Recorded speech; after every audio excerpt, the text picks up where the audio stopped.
2024 সালের গণঅভ্যুত্থান বাংলাদেশের ইতিহাসে এক নতুন অধ্যায়ের সূচনা করেছে। কোটা সংস্কারের মতো একটি নির্দিষ্ট দাবি থেকে শুরু হয়ে এটি সাধারণ মানুষের অধিকার ও গণতন্ত্র প্রতিষ্ঠার আন্দোলন হয়ে ওঠে। রাজনৈতিক দলগুলোর নেপথ্য সমর্থন এবং জনগণের স্বতঃস্ফূর্ত অংশগ্রহণ আন্দোলনকে সফলতার দিকে নিয়ে যায়। আরও জানাচ্ছেন আক্তার হোসেন। বান্ডেল থাকলে প্রতি সেনমানিতে টাকা বাঁচবে।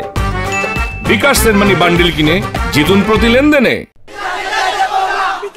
সরকারি চাকরিতে কোটা সংস্কারের দাবিতে শুরু হওয়া আন্দোলন সহিংসভাবে দমনের চেষ্টা হলে পাল্টে যায় প্রেক্ষাপট।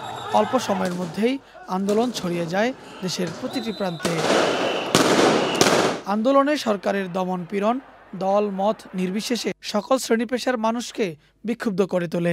এই যে হাজার হাজার মানুষকে গ্রেফতার করা হচ্ছে, শত শত মানুষকে খুন করা হচ্ছে, এই জিনিসগুলো তো আসলে এটা ওই সময় আমাদের সামনে আর কি কোনো পথ খোলা ছিল বলে আমাদের মনে হয় নাই। যে নিপীড়ন ওরা চালিয়েছে, যেভাবে মানুষ খুন করেছে, এটা দেখলে আসলে কে ঘরে বসে থাকতে পারবে? তো সেই সমস্ত জিনিস সবই একসাথে কাজ করেছে। শেখ হাসিনার নিপীড়নই তার পতনের আমি মনে করি প্রধান কারণ। অনিয়ম, দুর্নীতি ও ভোটাধিকার হরণ সহ নানা কারণে দীর্ঘদিনের পুঞ্জীভূত ক্ষোভ থেকে আন্দোলনে জনগণের স্বতঃস্ফূর্ত অংশগ্রহণ ঘটে বলে মনে করেন এই রাজনীতি বিশ্লেষক। তো মানুষের অর্থনৈতিক সংকট, দুর্ভোগ, বৈষম্য, বেকারত্ব, এগুলোর যে ভোগান্তি বা এগুলোকে নিয়ে যে ক্ষোভ, সেই ক্ষোভটা তো ছিলই। তার সাথে আরও একটা বড় ব্যাপার ছিল অত্যাচার।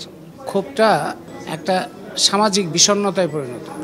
ওই নির্বিচার হত্যাকাণ্ডটা মানুষ একদমই গ্রহণ করতে পারে না। এক পর্যায়ে ছাত্র জনতার আন্দোলনে যোগ দেন শ্রমজীবী, পেশাজীবী এবং সাংস্কৃতিক অঙ্গনের কর্মীরাও।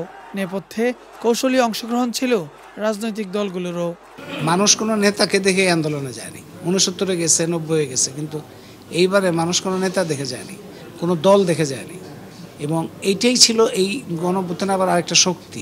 যে জন্য সরকার কোনো নির্দিষ্ট দল বা কোনো নির্দিষ্ট নেতাকে তার পক্ষে এনে কায়দা করে, যেটা অতীতে সরকার করেছে, সেইভাবে এটাকে থামাতে পারে নাই। কারণ এটা বহু কেন্দ্র তৈরি হয়েছিল, দলীয় পরিচয় মানুষের সামনে ছিল না, কিন্তু তার যে লড়াই, সেই লড়াইয়ের প্রতি মানুষের আস্থা তৈরি হয়েছিল। সেখান থেকেই এই অপ্রতিরোধ্য জায়গাটা তৈরি হয়, সেটাই গণঅভ্যুত্থান তৈরি করে। 24-এর অভ্যুত্থান থেকে শিক্ষা নিয়ে দলগুলোকে জনগণের আস্থা অর্জনের রাজনীতি চর্চার আহ্বান জানান এই শিক্ষক।